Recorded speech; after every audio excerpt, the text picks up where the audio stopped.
So, Derek, firstly, a great win on Tuesday night, but it's come at quite a cost, hasn't it? Yeah, it was another really good 3 points for us, followed on from the game away to Sutton, which was a difficult game. And Tranmere's never easy when you play them at home, but we were able to get the 1-0 victory and another 3 points on the board, and it moved us up the league table.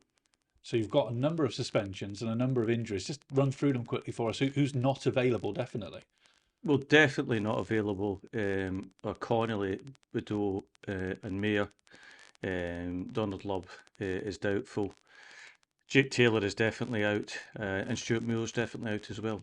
And what about Eli King? What's the latest on Eli? Yeah, Eli King and Rawson. Eli King is still with Cardiff, so we have to wait until we get a report back from them later today or tonight, and then take it from there.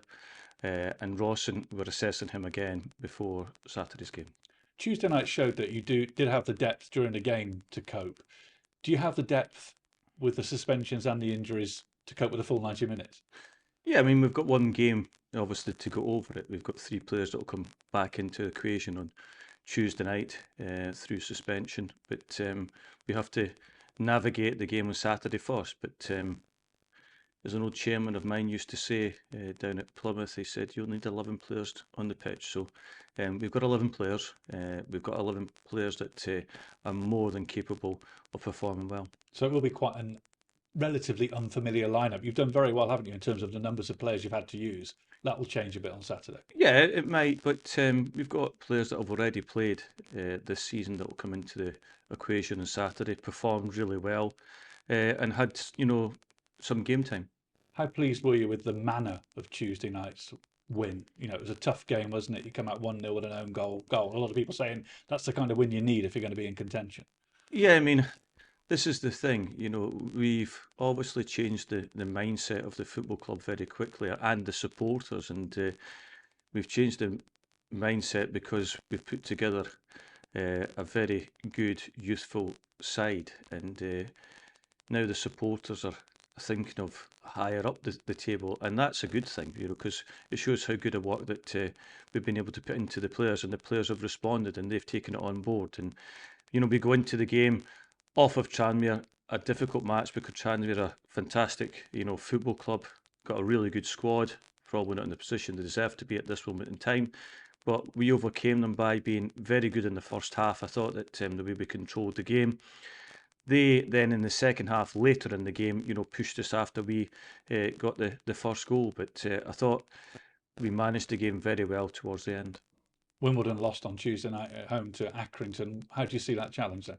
Yeah, I mean, Accrington started very well against them, got a two-goal lead. But Wimbledon are a side that have done well this season in this league. Another team that are trying to get out of it back into League One.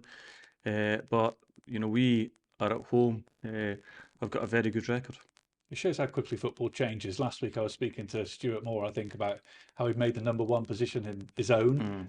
And then Smith has to come in through the injury, and he did very well, didn't he? Yeah, I mean, it's given Adam Smith an opportunity. Stuart is going to be out for uh, a good period of time. He will go to see the consultant on Monday. He will have an operation on Tuesday, and then we'll get a better idea of how long he's going to be out for. After that, he took the tendon off the bone, just hip to thigh. So, it's a serious injury that he did when, he went to kick the ball at Sutton. Shows the importance of an experienced number two keeper, doesn't it? Yeah, we've got that. Adam knows this division well. He was promoted out of it with Northampton a good number of years ago. Vastly experienced, and he's ready for his opportunity. Where does this momentum take you now? The unbeaten at home, 7 games unbeaten in all, just off the playoff spots. How real a promotion challenge is this now? Yeah, I mean, we're only just started the season, but we've given ourselves an opportunity to be on 24 points after 13 games. It is a very good total. We've got 2 games in hand on a number of teams, but we just take game for game, and we do that until the end of the season.